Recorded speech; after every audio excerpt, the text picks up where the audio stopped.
So I'm happy to introduce Dr. Nancy Yu. Dr. Yu is a professor in the Department of Colon and Rectal Surgery and is the director of the Young-onset Colorectal Cancer Program at the University of Texas MD Anderson Cancer Center. Dr. Yu performs both open and minimally invasive surgery in the colon and rectum, and she serves as the medical director of the Familial High-Risk GI Cancer Clinic. He has a special interest in patients and with hereditary cancer syndromes and young age of onset colorectal cancer. And Dr. Yu is going to enlighten us with her research and clinical experience on living with the functional sequelae of local regional therapy for GI cancers.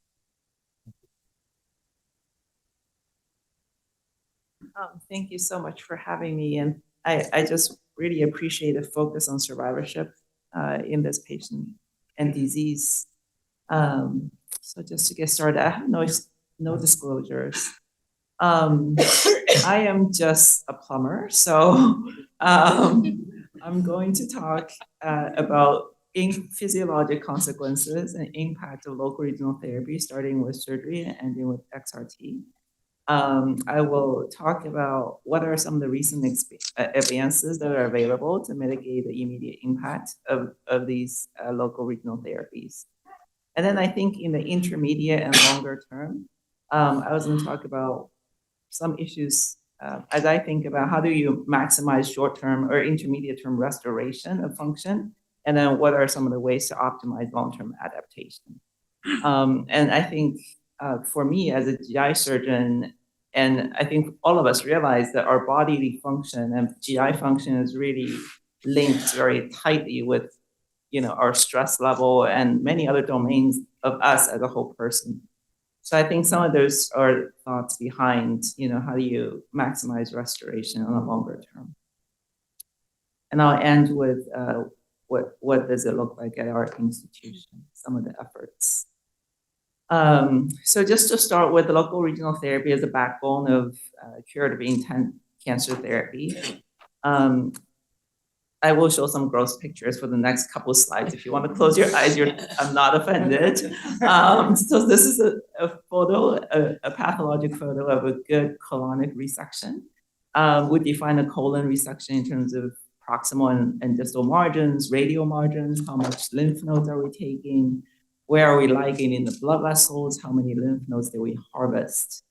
And similarly, this would be the counterpart for a rectal cancer resection. We talked about how the degree of clearance of the total middle rectal rectum, where all the lymph nodes live, the circumferential resection margins around the pelvic organs, and again, how much of the lymph node regional lymphadenectomy was performed. So I think there are some key factors that impact long-term physiologic consequence. And I think these are the questions as we see a survivor, we should have the answers to, so that we can really counsel them in an appropriate way. So what part of their colon and rectum was resected? What was the extent of resection? How long, how much? And also, were there any adjacent organs that were resected? Is there an ostomy? Did the person have a temporary one? Is there a permanent one? Was radiation used in the cases of rectal cancer? And then what was their baseline function prior to resection and treatment? Was there a complication in their anastomosis? And then finally, are there any underlying medical conditions that may be contributory? So things like inflammatory bowel disease, any connective tissue disorders that may impact longer term adaptations. So there are things that we cannot get around, and that's really the anatomic limitation. So again, just wanted to kind of put the picture out there. When we do a colonic resection for either a right colon cancer or left colon cancer, we're talking about losing 40 to 50% of the entire colon. And that's an anatomic limitation that we can't get around. We know that the physiologic function of the colon is to reabsorb water and propel things forward. So that translates to looser stools and more frequent and rapid stools.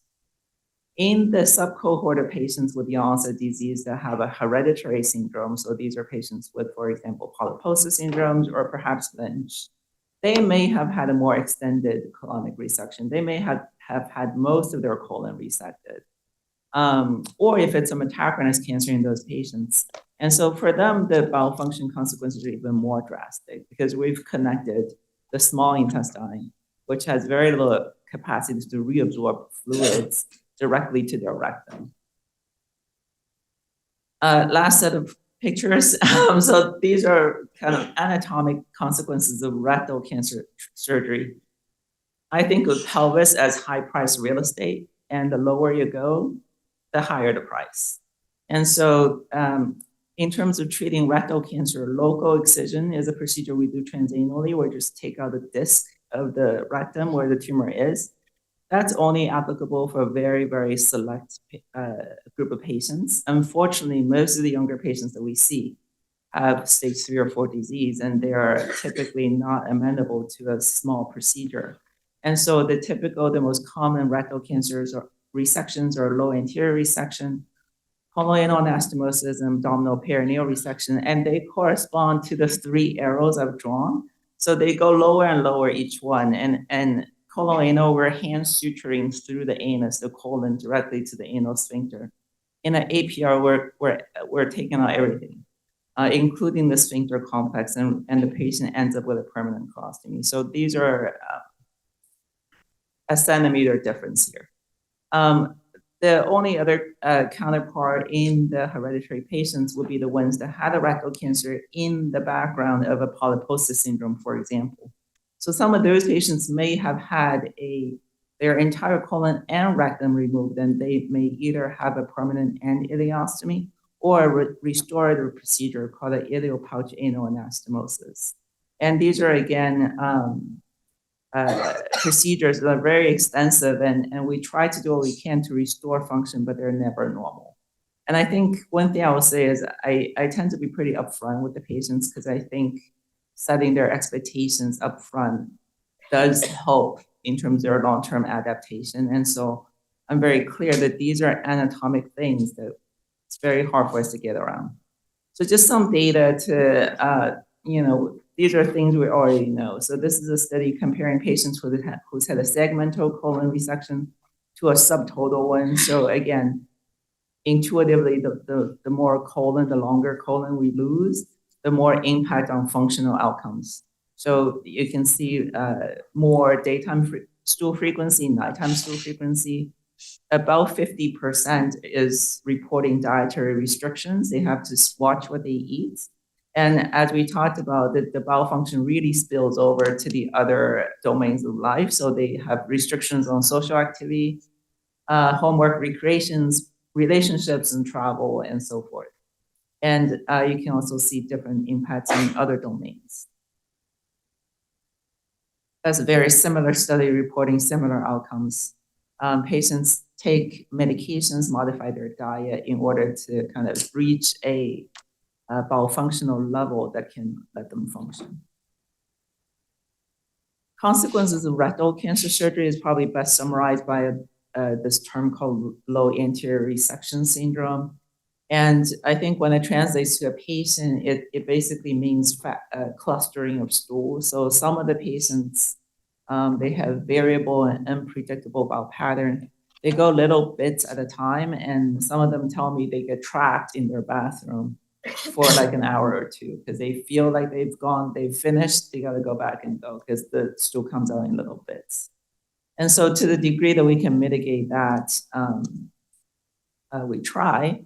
But that's really a consequence of the fact that we don't have the rectum anymore, and we don't have a reservoir to hold things as we currently can. Again, some of those bowel symptoms translate to consequences related to, what employment can they continue doing, and relationships and travel and social interactions. And so I think these are some of the issues that we really think about as we look at our survivors. There are fortunately been several advances in an attempt to mitigate these immediate impacts that we can't get around with because of anatomic changes. So we try to mitigate kind of the trauma of surgery, and that's, can we make the experience of surgery a little better? And I think that's both kind of the extent of physical trauma, but also kind of the whole traumatic experience of having surgery. So minimally invasive surgery, laparoscopic, robotic, smaller incisions, trying to do the same operation through less trauma. But also experientially, I think for the younger patients, we've been really pushing for kind of enhanced recovery programs, but also tele-recovery, so a way to get them out of the hospital a little bit sooner, because they often have little kids at home they want to go home to take care of. So doing some of the kind of early post-op follow-up in a telemedicine platform was helpful. I think the other trend is there a way to downsize surgery? So take out less and cause less anatomic damage. And so some of the options are, can we convert some of the tumors safely to one that's amenable to local excision? So again, local excision does not remove the entire rectum. It only takes out a small area of the wall. But of course, because it doesn't take out the lymph nodes in the area, we have to make sure that it's safe. It by itself carries a high rate of local recurrence. So what are some of the ways we came up with let's do less surgery, but then we're gonna trade that with giving you some radiation. And so it's really a trade. There's been these are two trials looking at neoadjuvant, whether it's neoadjuvant chemoradiation or neoadjuvant FOLFOX, in an attempt to really downgrade the tumor so that to make them potentially amenable to local excision. But that comes with trade-offs of then side effects of these other therapies. And so I'll turn gears a little bit to talk about side effects of external beam radiation to the pelvis. And there's been many studies documenting this. And of course, many of you are very aware of them. And I just put this table here. There's short course radiation and long course radiation in the US. Traditionally, we've done long course. There's been perhaps a little shift to a short course with a little backflow now back to long course. But regardless, either form of radiation carries a fairly substantial rate of toxicities. It's 25 to 30%, as you can see. Even the acute high-grade toxicities are in the 10% range. The radiation does increase the post-operative complication rates a little bit, not significantly enough that we don't use it. But these are things to really keep in mind as we see survivors. Of course, the new kid on the block for rectal cancer is, okay, what about just completely avoiding surgery? So non-operative management of rectal cancer, and that's entirely dependent on response of the tumor to non-operative treatments, chemotherapy and radiation. So the trend now is to really pile up pre-operative therapy, prolonged radiation, long course radiation, prolonged consolidative systemic chemotherapy in the form of FOLFOX or even triplet therapy for FOLFIRINOX, in an attempt to get the entire tumor to melt away so that we can avoid surgery and do non-operative management. To me, that's, again, a trade-off. And I think we really need to be talking to the individual patient to really figure out what does that mean for the individual patient. So this is one of the approaches to get somebody to a complete clinical response. Is exemplified in this trial Rapido, which is a trial where they gave 5 days of short course radiation followed by 9 cycles of FOLFOX consolidative systemic chemo. And you can see that even with that, there's still reports of Lars syndrome and overall quality of life differences in these patients.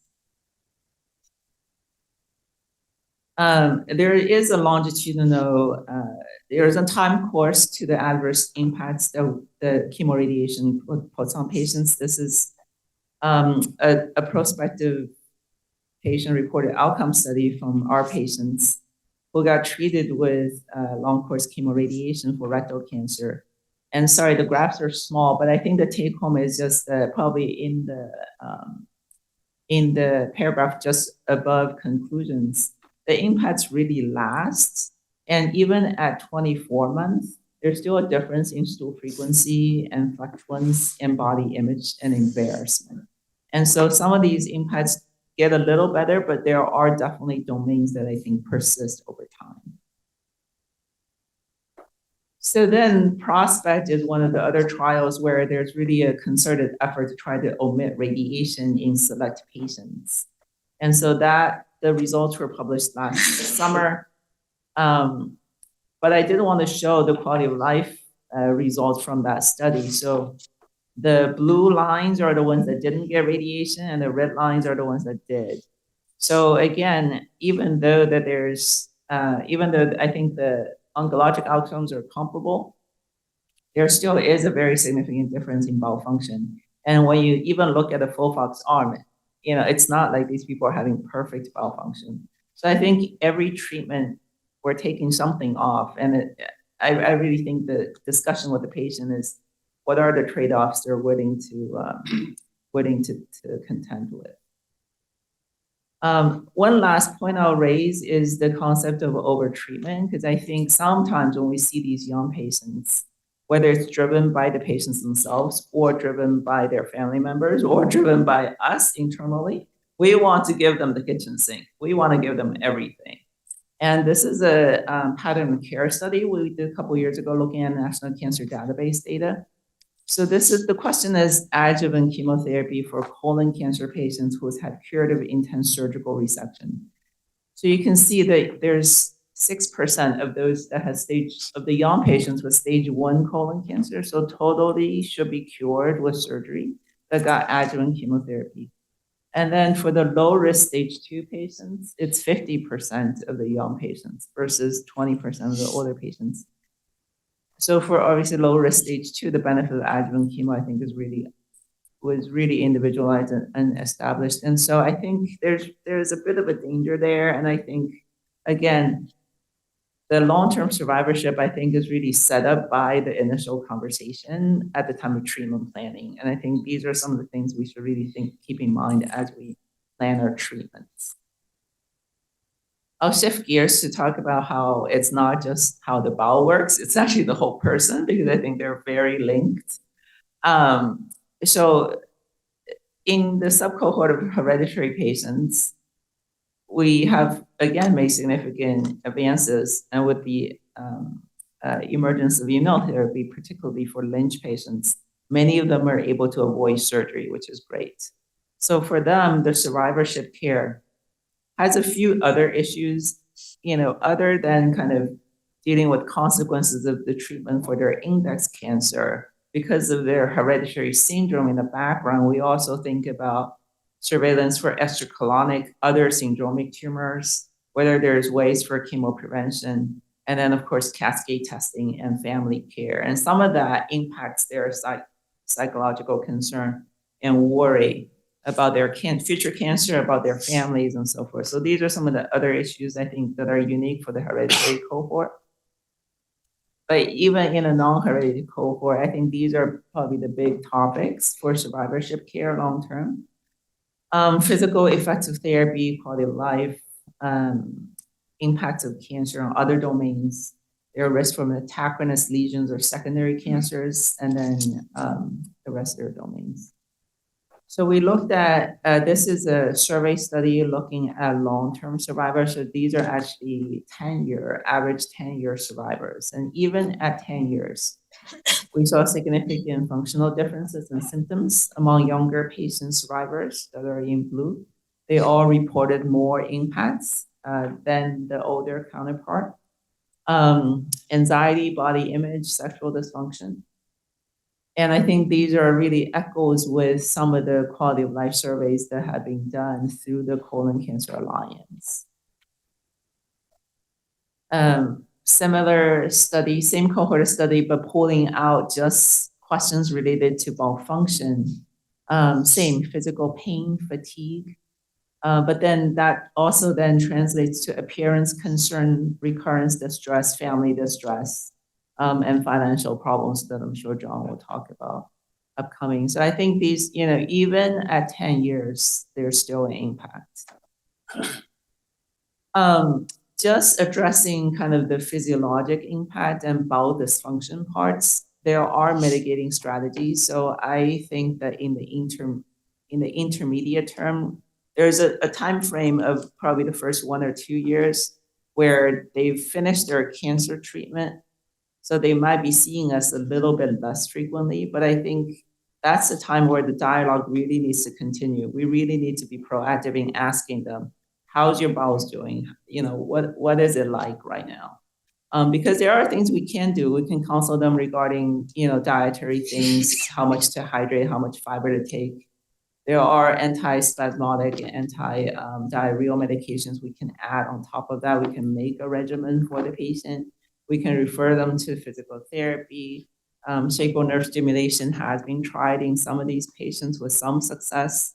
And then some patients, unfortunately, we do convert them to an ostomy when it's just kind of debilitating. And that sometimes can be very life-giving, actually, for some of these patients.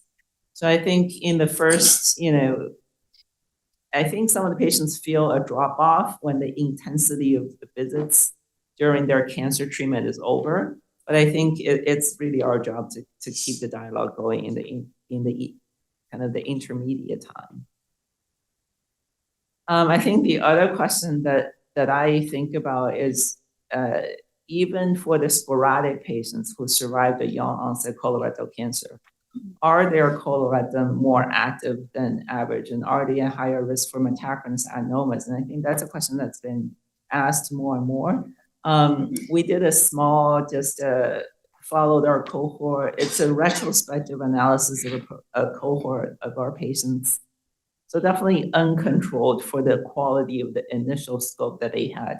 But nonetheless, I think the rate is like 32 advanced adenomas found in about 1,000 person years of follow-up in this cohort. So the rate, we don't have a control group for comparison, but with historical controls, it does seem to be a little bit higher than regular population. So I think that's something we should, you know, as the group goes forward, I think we should pay attention to. Scan anxiety is a total issue, and I think that's a major trade-off in the population that do watch and wait. So they're not having their rectum resected, but they are coming back and they're on a roller coaster every 3 months. So I think for whatever new tools that come on the block, whether it's ctDNA or other means of surveillance, will be great. And I think they're, you know, as Dave was just talking about, tailoring their care and surveillance in a way that doesn't, it's not too much and it's not too little, it would be needed.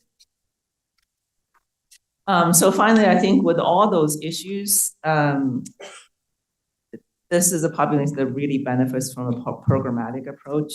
So survivorship is just one aspect of their entire spectrum.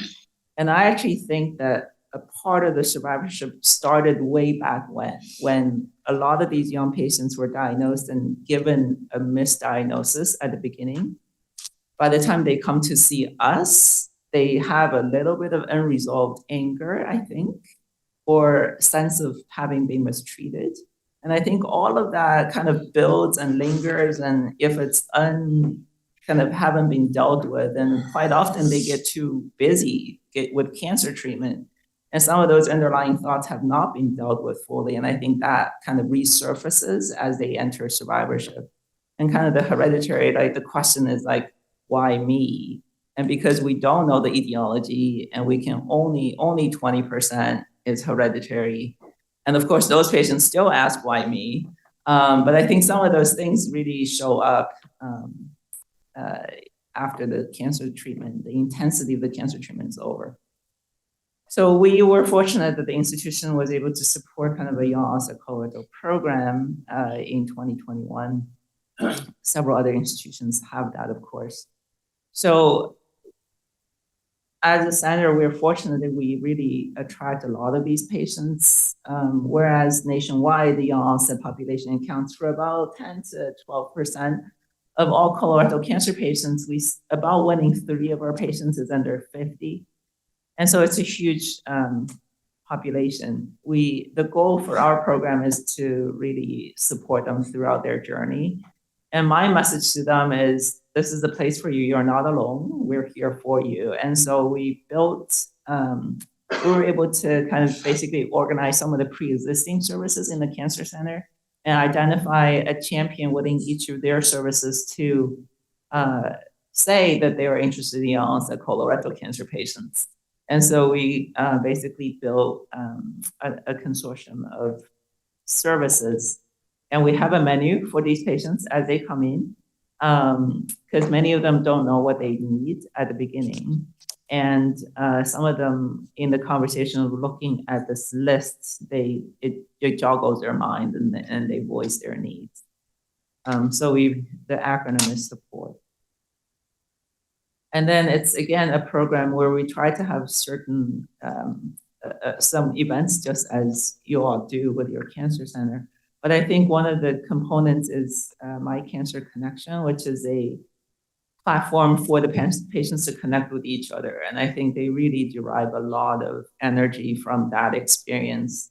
Many of them who's facing surgery want to speak to someone who currently live with an ostomy, for example, just to know that life still exists. And I think that those are good messages for the patients. We have some publicity events with our city and outreach programs to the primary care areas around Texas to refer patients. And then we started a virtual patient conference last year. We're gonna keep it virtual, keep it once a year, just to bring to the table what's new in the field and hopefully attract and really reach more and more patients across the country.